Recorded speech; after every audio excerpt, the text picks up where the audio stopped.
As we're moving through the vices, don't confuse them. Many people want to use the term gluttony or lust or greed to talk about all sorts of things, all of the vices even. In some cases, this can be okay, but in general, there's just no need for this, since we have terms that cover the relevant area. Describing greed in terms of lust or in terms of gluttony is just unnecessary and confusing. And there's a danger with this. We may be making the actual vice that we're suffering from less bad than it actually is by using these different terms. Maybe that's our motivation. Suppose you're really struggling with greed, but because greed is seen in your community as really bad, but lust in your community isn't seen as that bad, you re-describe what you suffer from as lust. I think this actually happens more often than we think. We try to describe the sins, the vicious habits that we're engaged in differently. Call them something else so that it seems less bad to us and to others. We're now at the vice of gluttony.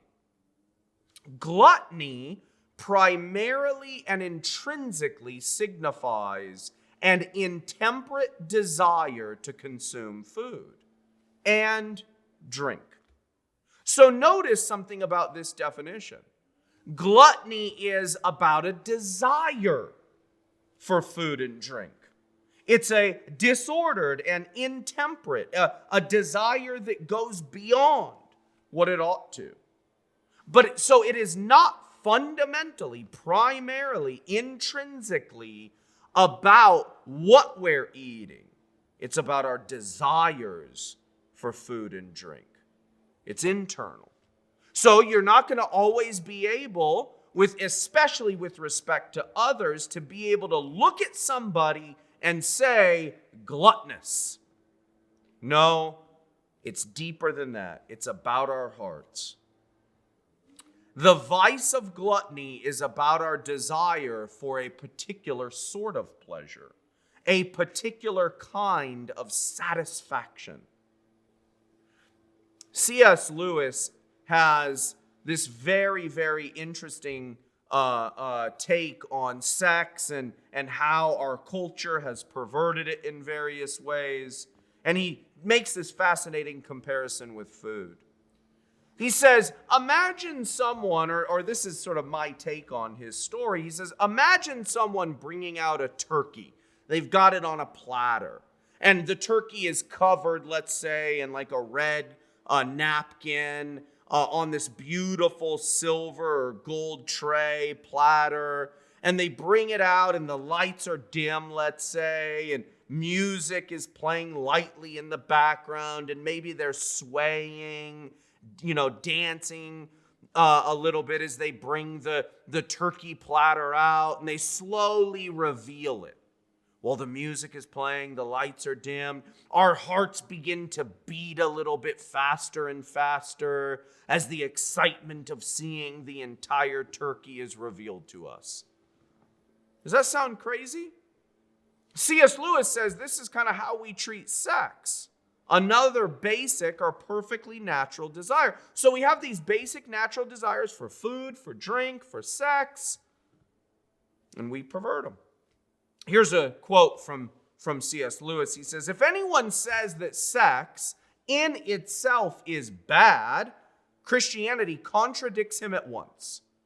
But of course, when people say sex is nothing to be ashamed of, they may mean the state into which the sexual instinct has now got is nothing to be ashamed of.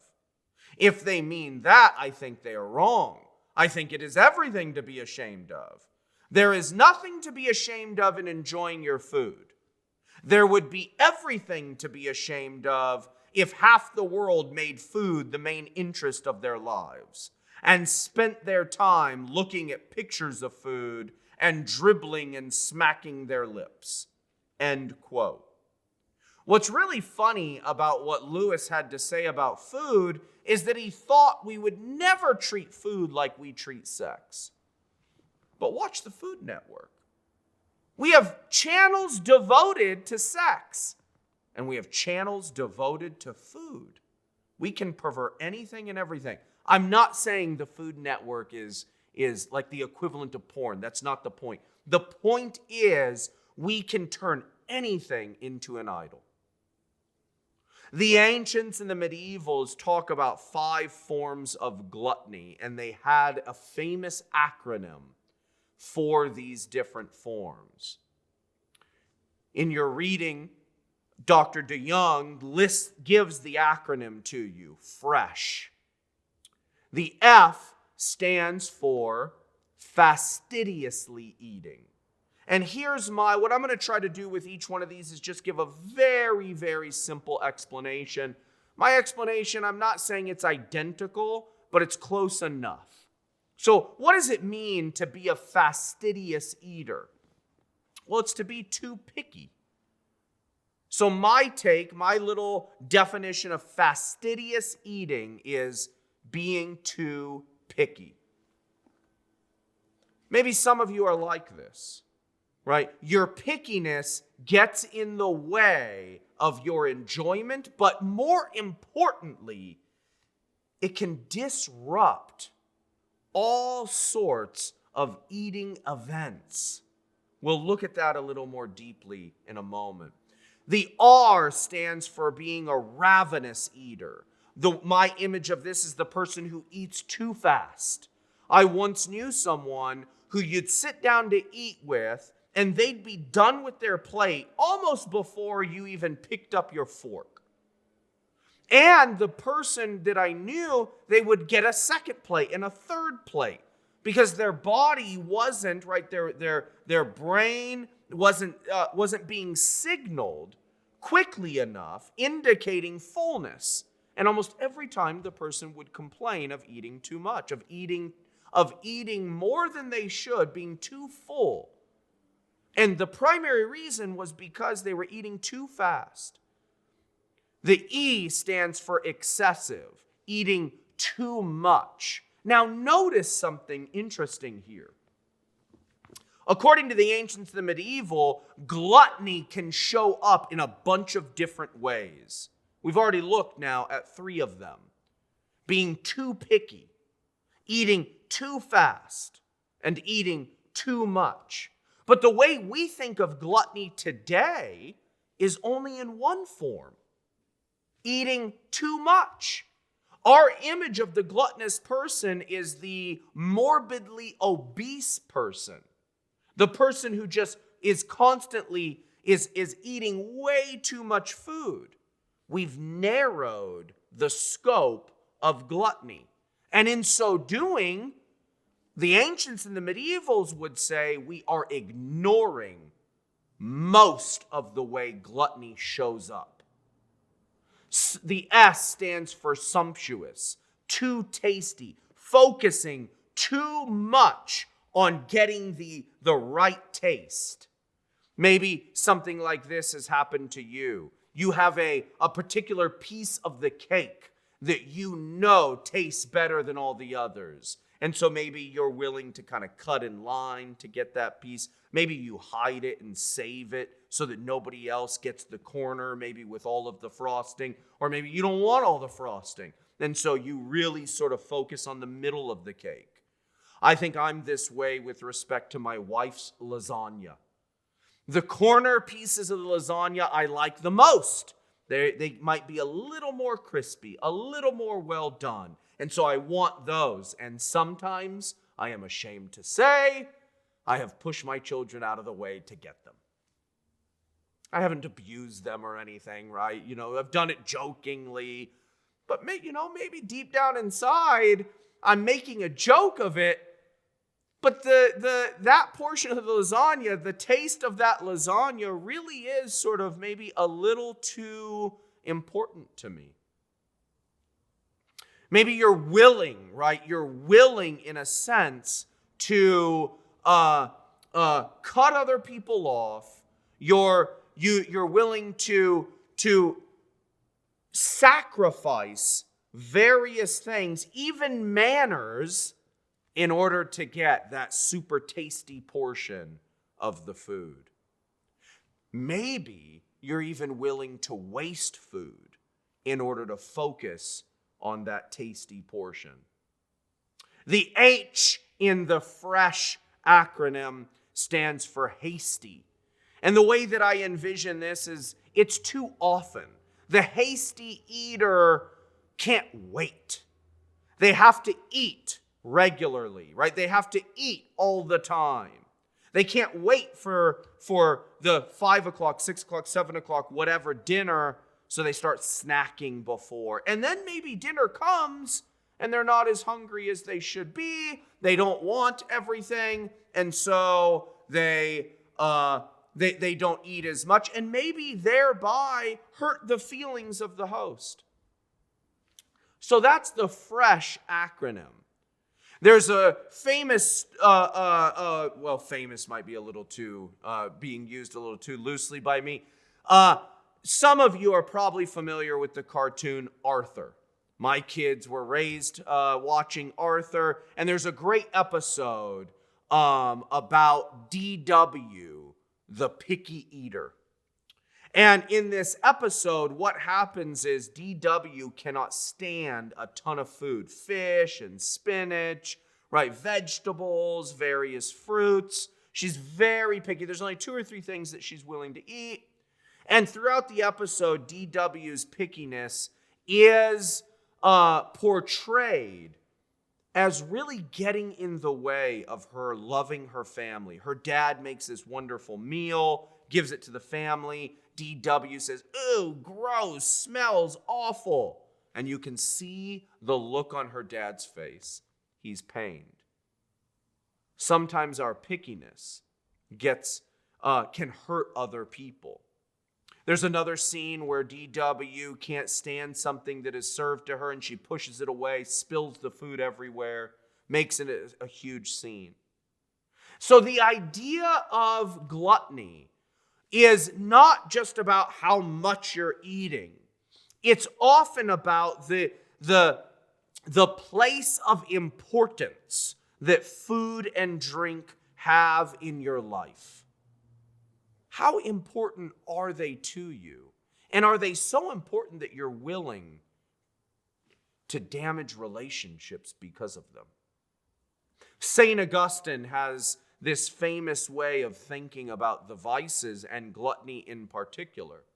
These 3 axes, and so I think of this obviously as a kind of 3-dimensional grid with an x-axis, a y-axis, and a z-axis.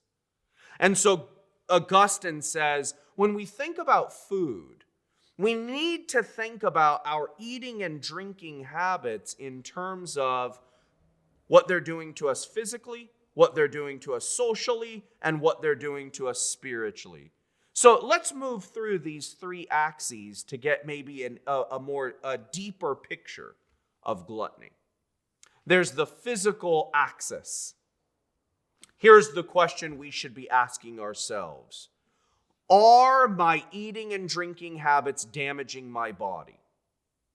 Eating's primary function is for nourishment. It's for the restoration of my body.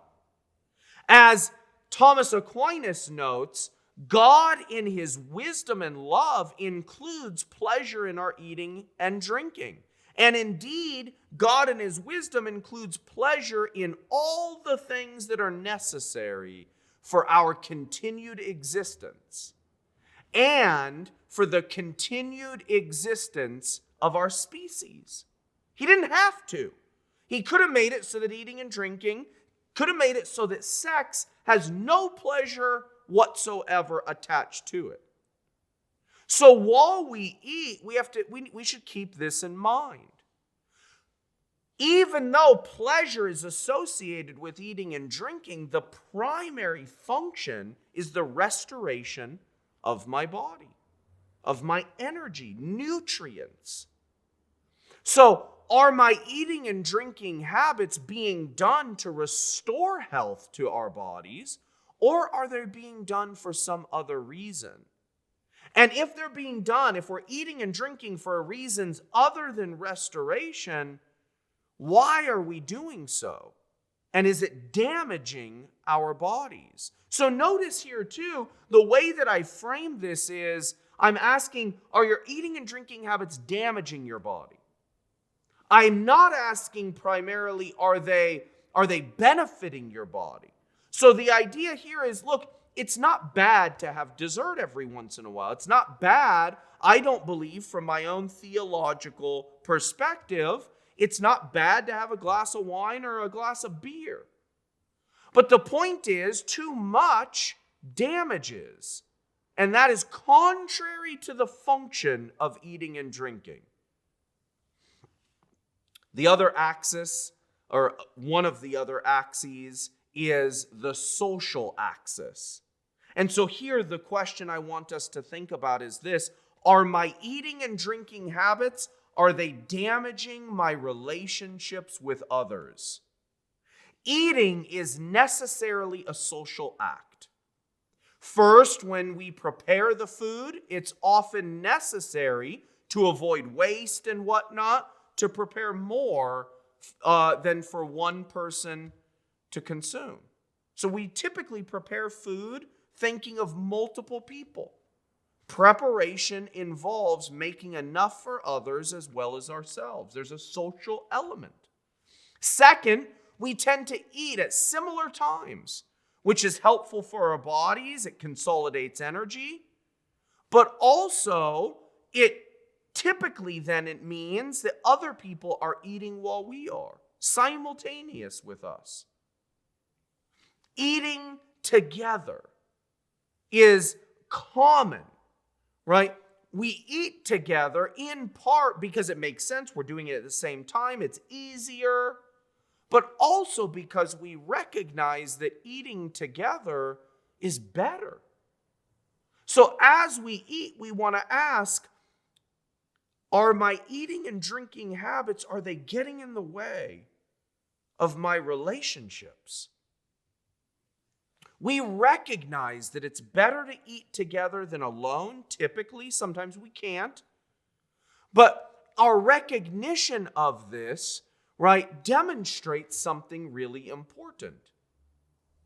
Our eating and drinking habits, while they are primarily about restoring health to our bodies, they're not only about that. They're also about relationships.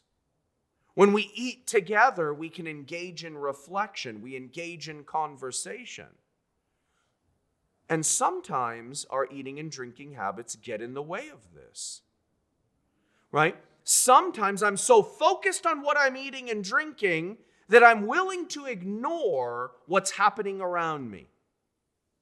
Right? Sometimes I'm so focused, consumed by my eating and drinking, that I'm even willing to push you aside to get what I want. This has happened to me numerous times with my kids. As my son was growing older, he was eating more and more. And so there'd be occasions where we sort of didn't take that into consideration, and we'd order a pizza for the night. And I was excited to get my pizza. And the pizza would come, and I'm watching my son eat, and I'm noticing, holy cow, if he continues eating like this, he's going to eat way more than me. I'm going to be left still hungry. And so guess what I would do? I eat faster. I would start eating faster so I could get another piece, trying to out-eat my son. Am I thinking about my son during these moments? I am not. I'm not. I'm not even engaged in conversation in these moments. I'm just trying to eat quickly so that I can get more food, so that I can be full. In these sorts of cases, my eating and drinking habits are damaging relationships. Think about it like this. When we eat, we should be considering the likes and the dislikes of others. We have to consider their spiritual and physical states as well. Will drinking this beer, will it hurt my neighbor? My mom, she doesn't drink alcohol in part because her entire life has been saturated with alcoholics. And so she has this aversion to alcohol. I don't have the same aversion, but I don't drink alcohol around her. You know why? Because why would I unnecessarily pain her and hurt her? My family is Jewish. And because my family is Jewish, lots of people in my family do not eat pork, do not eat shrimp. I'm okay with eating those things, though I don't like to. I didn't grow up eating them. I don't find them that great, but I'll eat them. But not when I'm around them. Why? Because there's no need to. Why damage? Why offend them unnecessarily? Are my eating and drinking habits damaging my relationships with others?